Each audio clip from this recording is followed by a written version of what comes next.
합니다.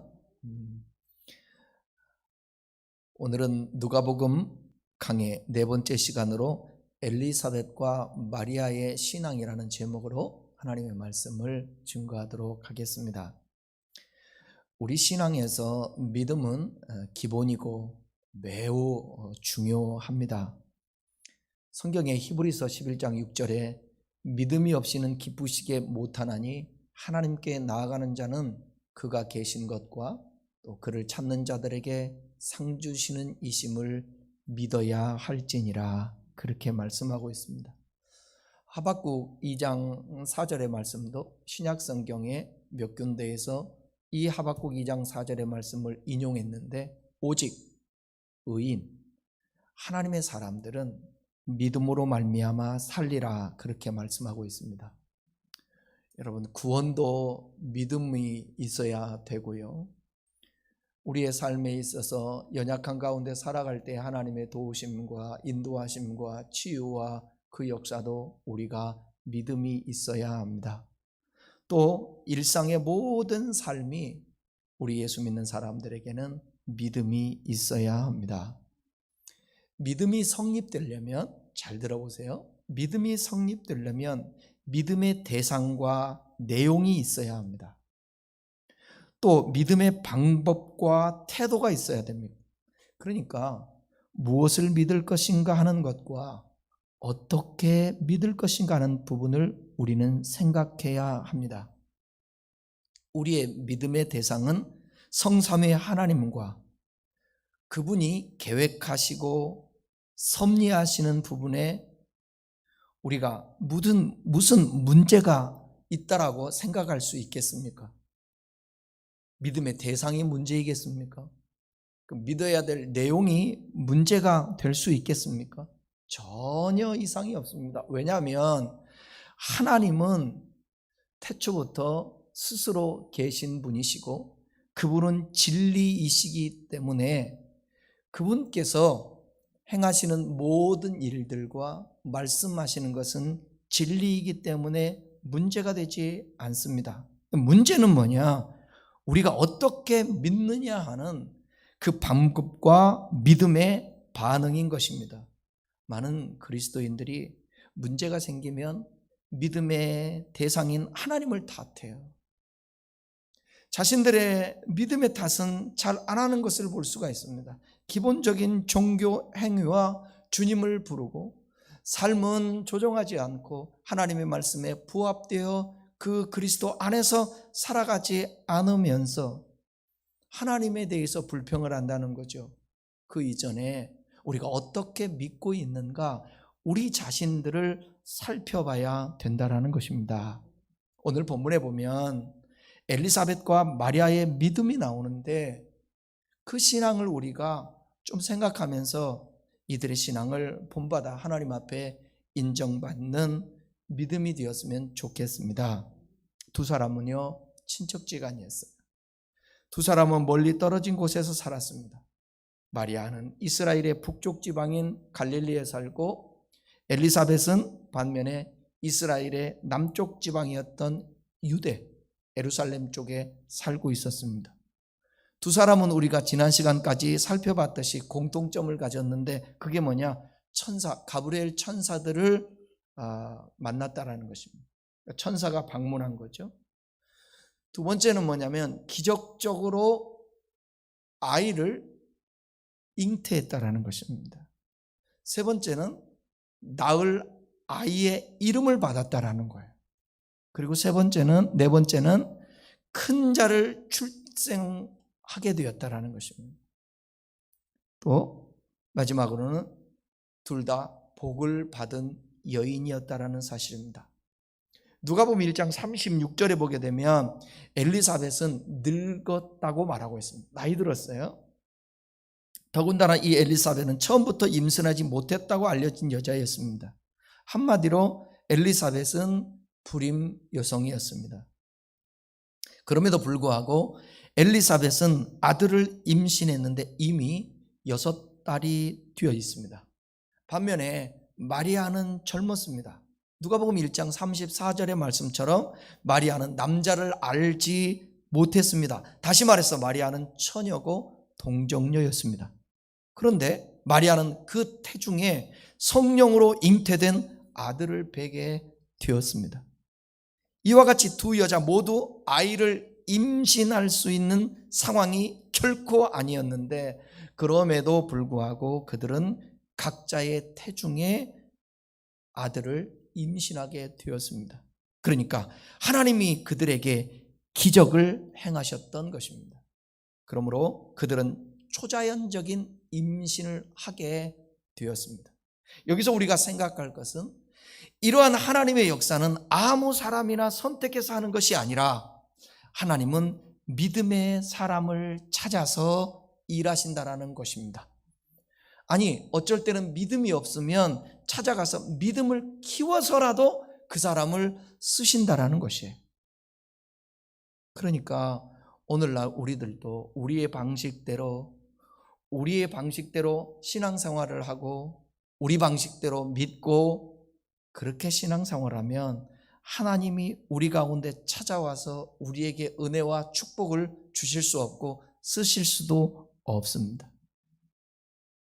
엘리사벳은 의인이면서 하나님의 계명과 규례대로 흠없이 삶을 산 사람입니다. 누가복음 1장 6절을 다시 우리 한번 보겠습니다. 이 두 사람이 하나님 앞에 의인이니 주의 모든 계명과 규례대로 흠이 없이 행하더라. 여기 두 사람은 엘리사벳과 그의 남편 사가랴를 말하는 것인데, 근데 이 두 사람은 당시 유대인들은 대부분 계명을 지키고 규례대로 행했었습니다. 그런데 대부분 형식적이고 외식하는 신앙생활을 했습니다. 오늘날로 얘기하면 종교 행위를 가진 그리스도인이라 하면서 예배도 드리는데, 근데 하나님 보시기에 진정성이 없었다라는 거죠. 외식했다라는 것입니다. 형식적으로 했다라는 것입니다. 구약 성경대로 얘기하면 마음을 다하고 뜻을 다하고 힘을 다하고 성품을 다해서 하나님을 섬기지 않았다라는 거예요. 요즘 제가 깊이 고민하면서 생각하는 것입니다. 이 시대에 진짜 하나님의 말씀을 가지고 진정성 있게 섬기는 사람들이 참 많지 않다, 그런 생각이 되어져요. 왜냐하면 제 주변에도 목회자들이고 신앙생활 하면서 가르치고 인도하는 직분을 가진 사람들 아니겠습니까? 이거 보면 저분이 진정성 있게 하나님의 말씀을 가지고 씨름하면서 몸부림치고 있는가, 그러면서 그런 기도가 나와요.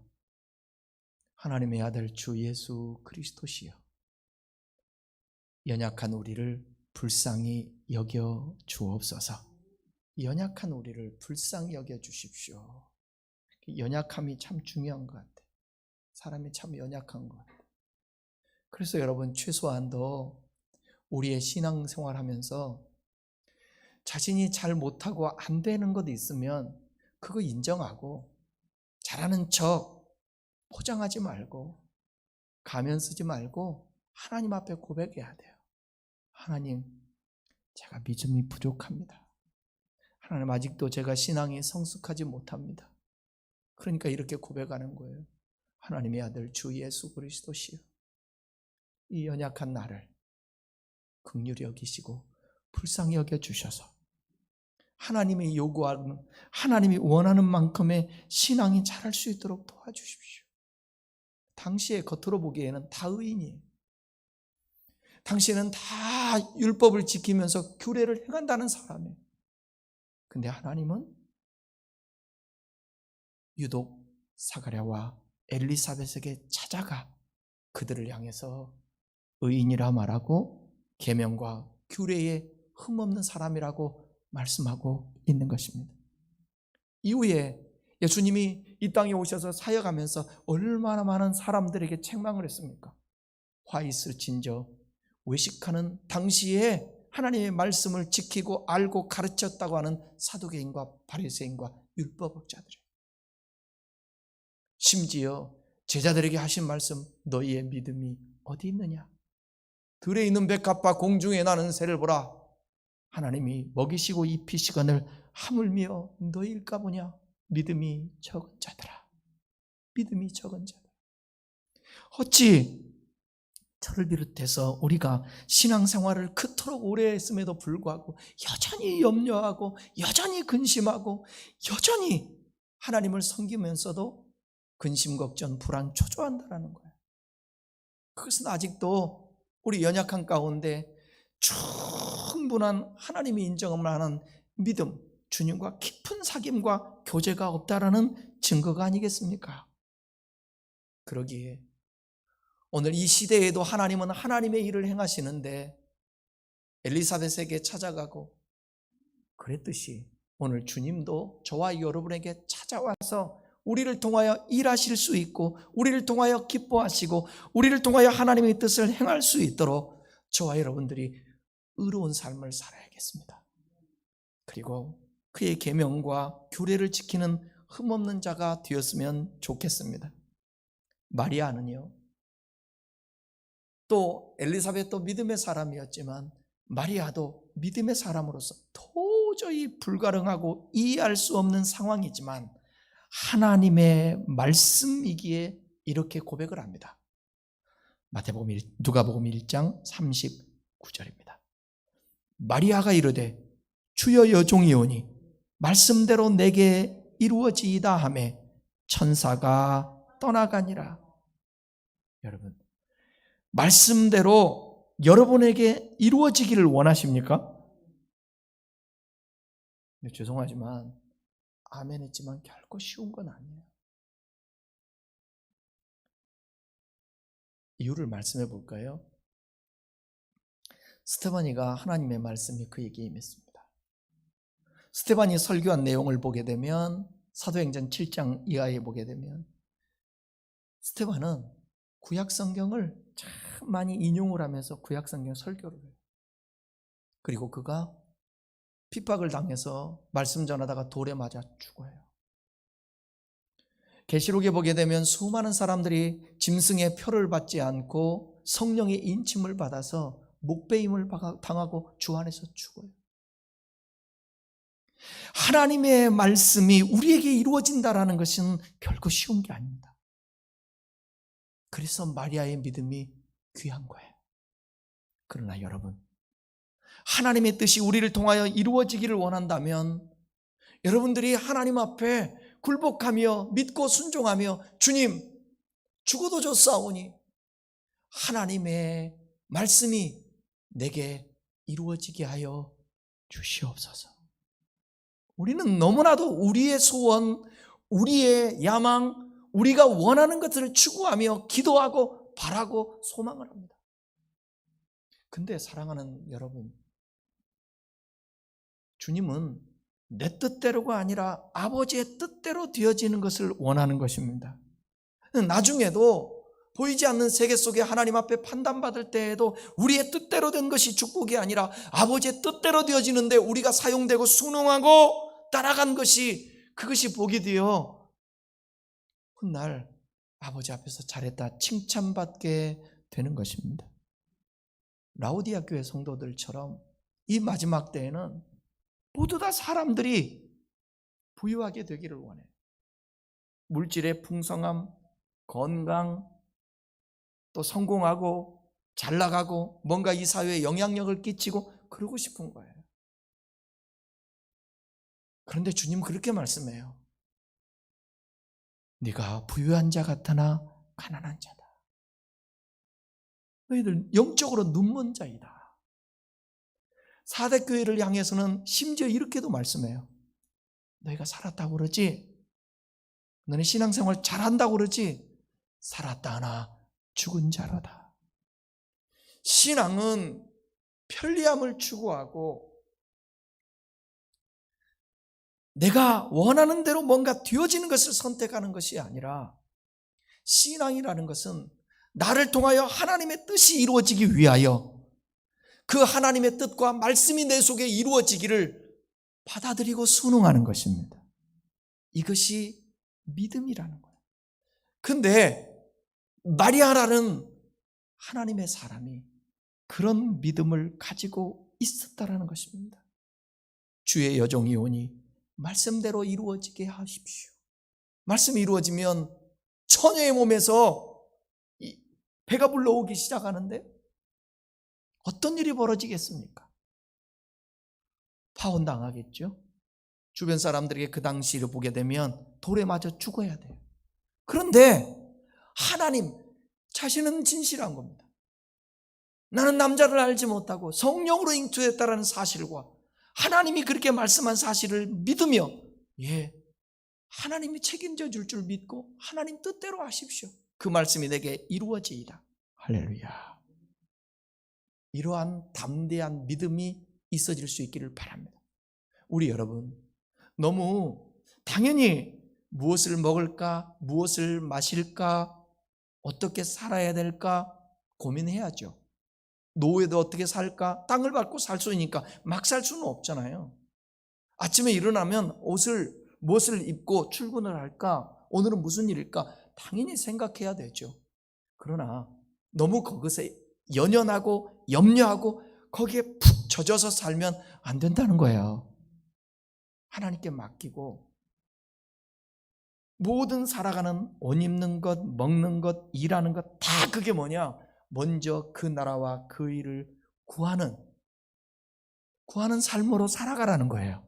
우리 삶에서. 그리하면 이 모든 것을 너희에게 더하여 주실 것이다.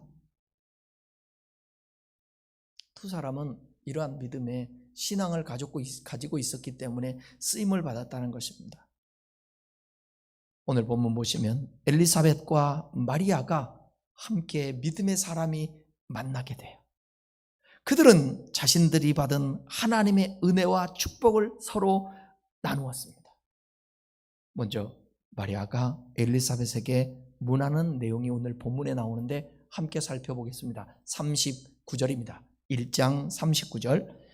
이때에 마리아가 일어나 빨리 산골로 가서 유대한 동네에 이르러 가브리엘 천사는 마리아에게 예수님을 잉태하는 하나의 징표를 제공했습니다. 그것은 마리아의 친족이었던 엘리사벳이 아들을 배었다라는 거예요. 그것을 성령으로 잉태한다, 예수님이 잉태한다 말씀하시면서 너의 친족도 엘리사벳이 있는데 아이를 잉태했다. 6개월이 벌써 됐다. 그렇게 말씀하는 것입니다. 하나님이 엘리사벳에게 기적을 행하셨다라고 마리아에게 얘기를 하는 거예요. 마리아는 천사의 말을 의심하지 않았지만 천사가 말한 징표를 직접 확인해보고 싶었습니다. 그래서 엘리사벳을 찾아갔습니다. 자신의 믿음을 더욱 확고하게 하기 위해서였습니다. 이게 바로 우리의 사람의 연약하고 믿음의 신앙의 단계예요. 기도원도 마찬가지예요. 하나님의 표적을 구하잖아요. 확인하잖아요. 우리도 그냥 하나님의 역사를 받아들이고 믿고 곧바로 순종하면 좋은데 인간이라는 우리가 그렇지 못한 것 같아요. 다 온전한 믿음에 이르기까지는 확인 작업도 필요하고 시간도 필요하고 그런 것 같아요. 그래서 하나님이 그것을 용인해 줍니다. 그걸 너무나도 잘 알기 때문에 마리아에게 징표를 엘리사벳을 보면서 내가 한 말이 거짓이 아니라는 사실을 너 한번 확인해 봐라. 그런 거죠.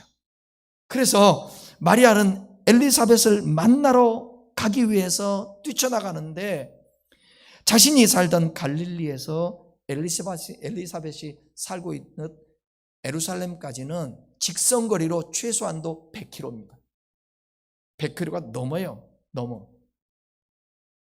그 당시로 하면 사나흘 정도를 걸어가야 돼요. 얼마나 먼 여행입니까?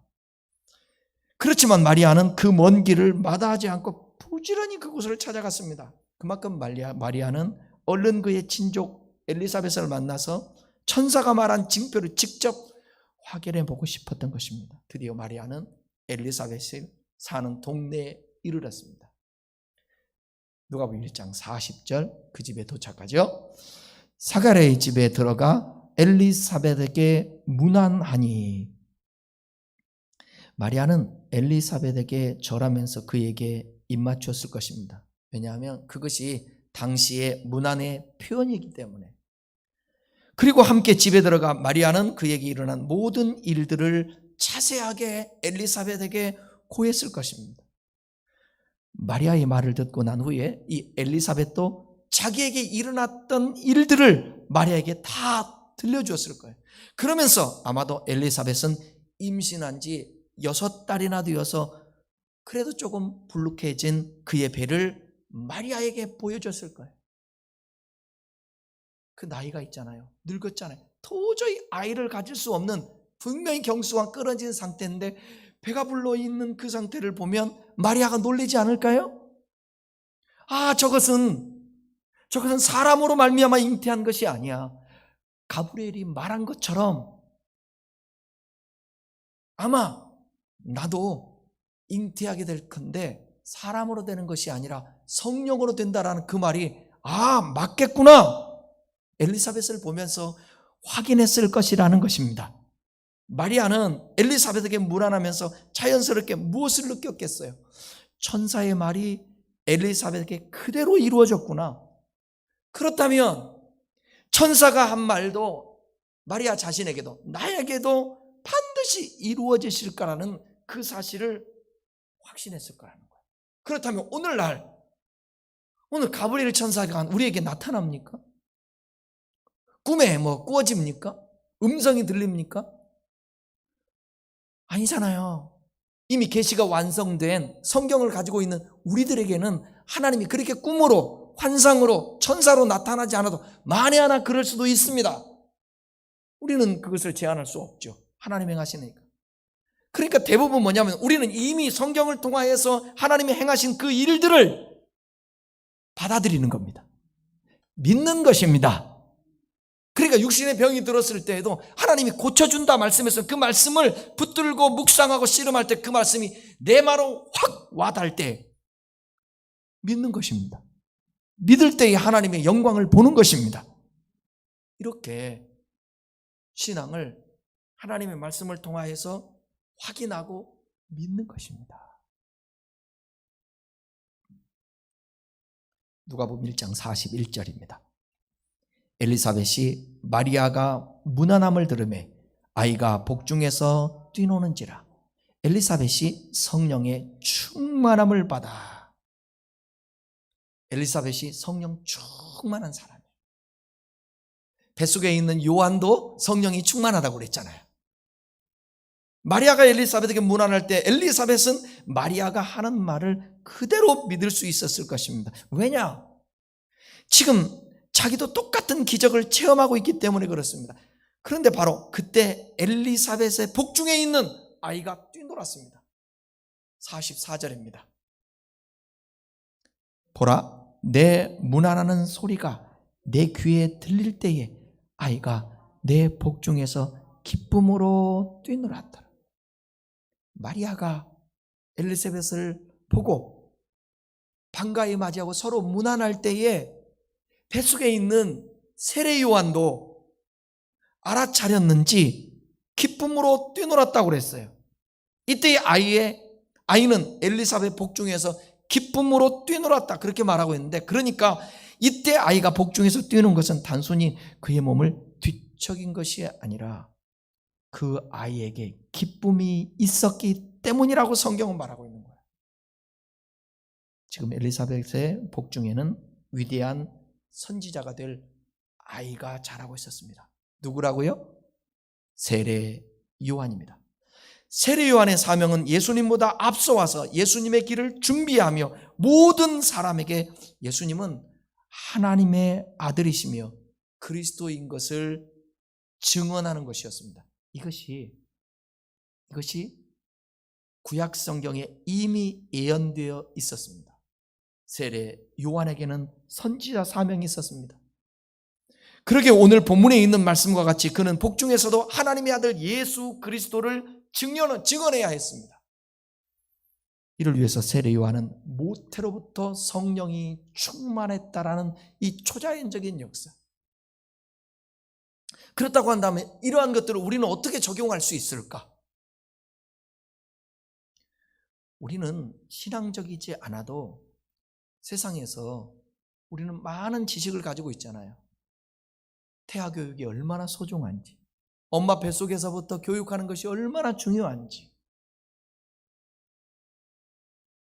제가 요즘 수업 강의를 듣는데 자녀 상담, 부부 상담 이 내용들을 배우고 있는데 그 자녀 상담에 있어서 배울 때 정말 목사님 저도 회개가 나오더라고요. 더 정말 어려서부터 아이 때부터 좀 믿음으로 잘 키워야 되는데 부모가요 성령 충만하면 자녀는 뱃속에서부터도 충만할 수 있습니다.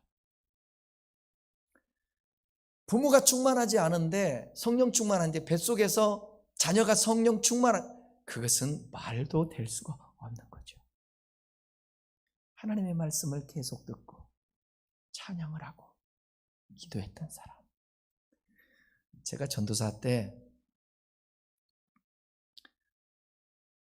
그 목사님 사모님의 막내 아들이 우성이었어요. 박우성.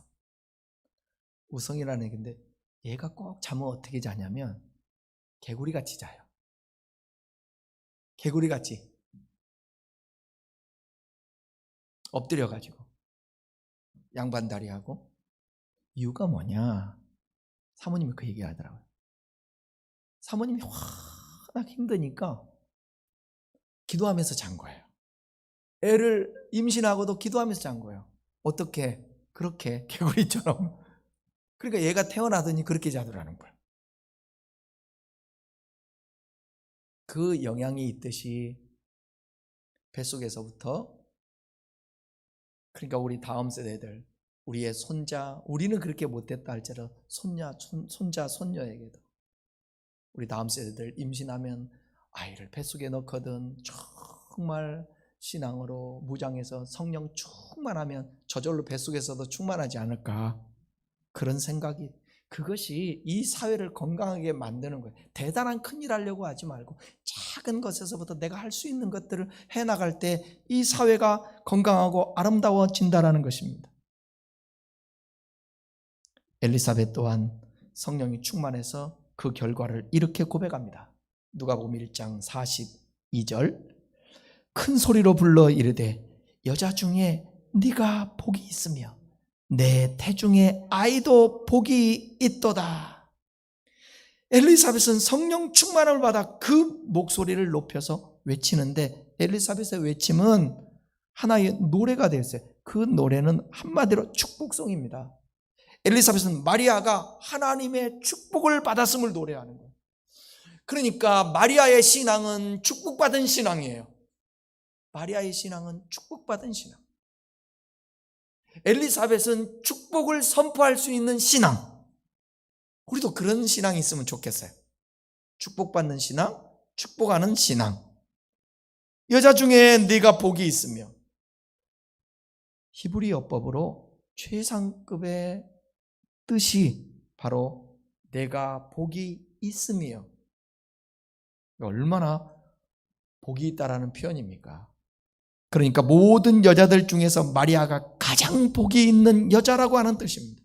히브리 문화에서 여자의 복은 그의 자녀들을 보고서 판가름한다는 거예요. 그러니까 여러분들 지금도 안 늦었습니다.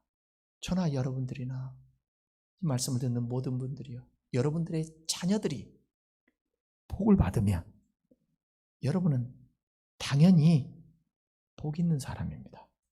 복 있는 여자입니다. 아멘. 복 있는 여자예요. 우리 자녀들을 위해서 축복하며 기도합시다. 제한하지 말고 고민하면서라도 기도하고. 지금은 자녀의 길이 안 보이고 답답하고 손에 잡히지 않고 들리지 않고 어떻게 하면 좋을까? 답답하지만 하나님이 인도하실 것을 믿고 우리 기도하십시다. 아멘이죠. 제가 주일날 숙제 내준 거 실행하고 계시는지 모르겠어요. 제가 뭐 하라고 그랬어요? 네? 크게 얘기해봐요. 뭐라고요? 하나님은 나를 사랑하사 나를 향해서 하나님은 놀라운 계획을 가지고 계시다. 할렐루야. 저는 3장을 프린트했어요. 하나는 우리 아들 방 붙여놨어요. 지가 해야 되는데 안 하니까 내가라도 해줘야지. 하나는 뭐 어차피 프린터가 집에 없으니까 교회에서 뽑아서, 하나는 부엌에다 붙여놓고, 하나는 내 방에다가 붙여놓고. 전 머리가 나빠서 잘 암송을 못한다고 그랬잖아요. 그래도 읽어요. 하나님의 복은 대충 해서 되는 게 아닙니다. 대충 해서 되는 게 아닙니다. 하나씩 짚어가면서 하나님 앞에 순종하면서 하나님께 물으면서 때로는 따지기도 하면서 하나님 좀 도와주세요. 저 부족합니다. 영광을 위해 살게요. 이렇게 고백하면서 나아가는 것입니다. 다시 얘기할게요.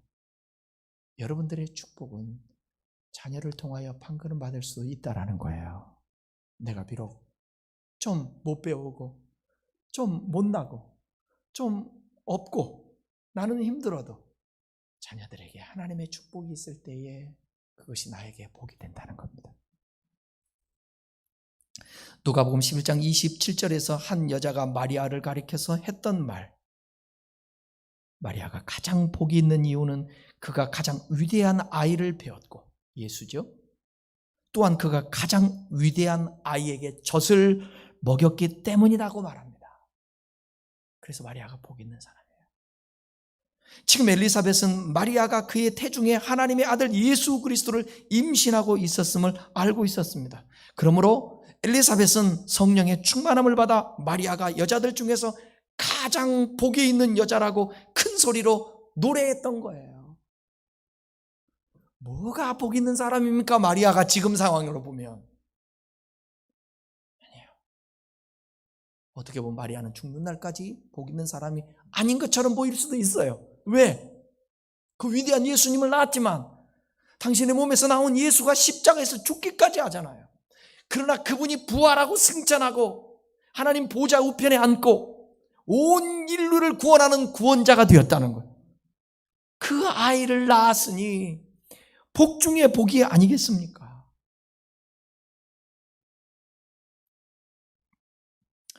엘리사벳은 마리아가 자기보다도 훨씬 더 크게 하나님의 은혜와 축복을 받았다는 사실을 밝혔습니다.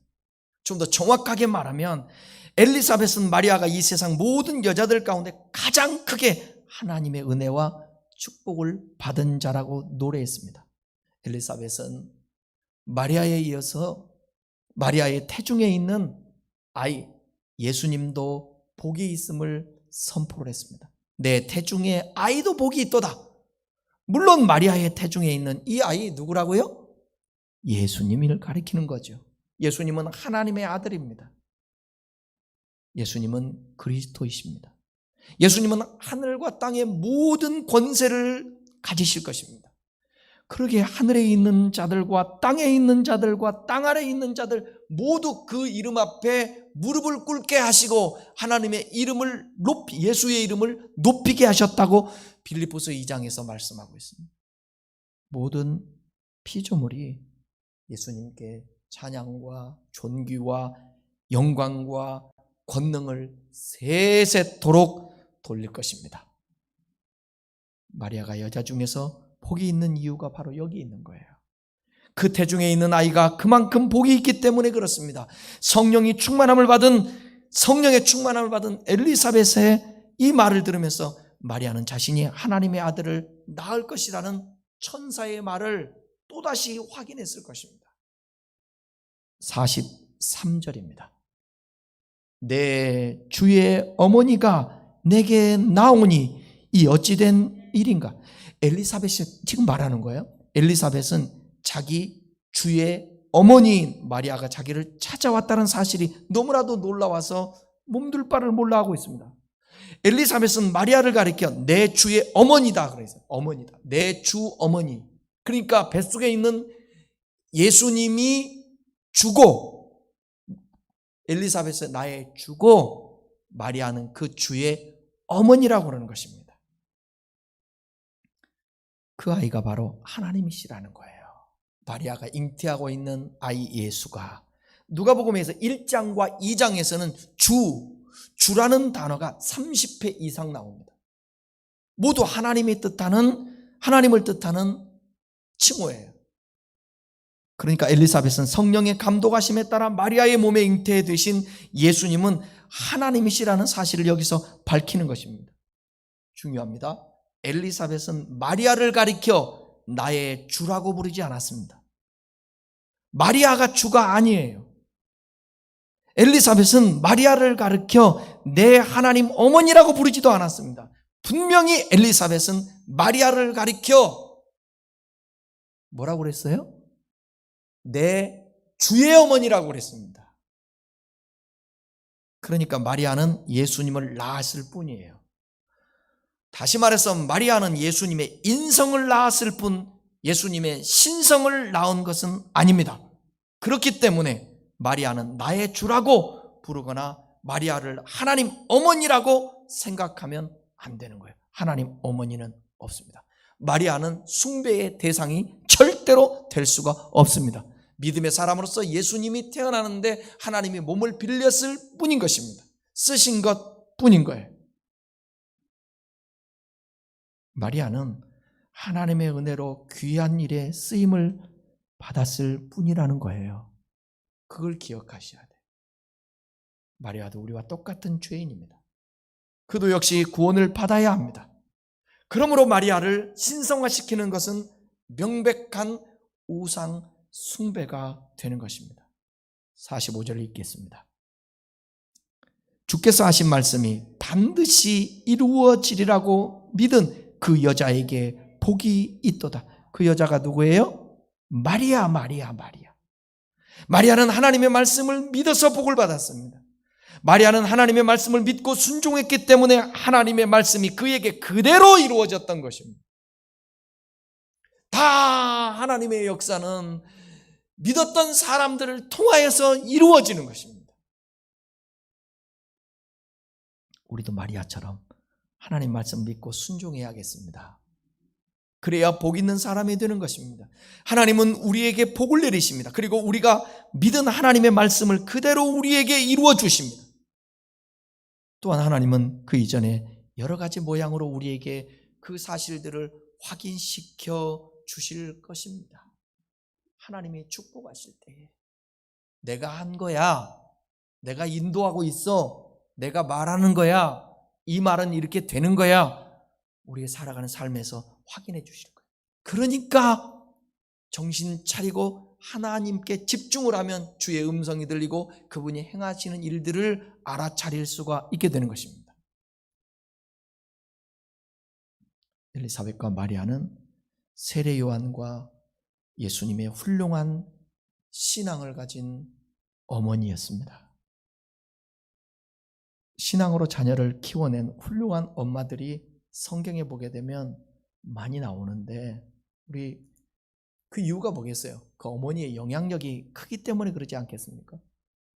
열왕기하 15장에 보게 되면 7명의 왕을 기록을 하는데 북이스라엘의 왕 5명, 남쪽 유다의 왕 2명을 기록해요. 그런데 여러 면에서 대조적이에요. 이 왕들이. 먼저는 하나님의 평가가 대조적입니다. 남유다의 2명의 왕들은 여호와 보시기에 정직하게 행했다고 하고요. 반면에 북이스라엘의 5명의 왕들은 여호와 보시기에 악을 행했다고 평가합니다. 그리고 그들의 통치 기간이 대조가 되는데 북이스라엘은 신하가요 왕을 죽여요. 그리고 왕이 되는 반란으로 얼룩진 5명들의 왕입니다. 그러니까 통치 기간이 얼마나 짧은지 몰라요. 한 달 한 왕도 있어요. 6개월짜리 왕도 있어요. 그러나 남유다 왕들은 반란이 아닌 왕이 죽어가면서 세습으로 왕이 되어 왕자에 오르는 거예요. 이런 역사를 기록한 말씀 중에 남유다의 2명의 왕들의 배경을 설명하면서 이렇게 성경은 말하고 있습니다. 그 어머니를 소개하는데 열왕기하 15장 2절입니다.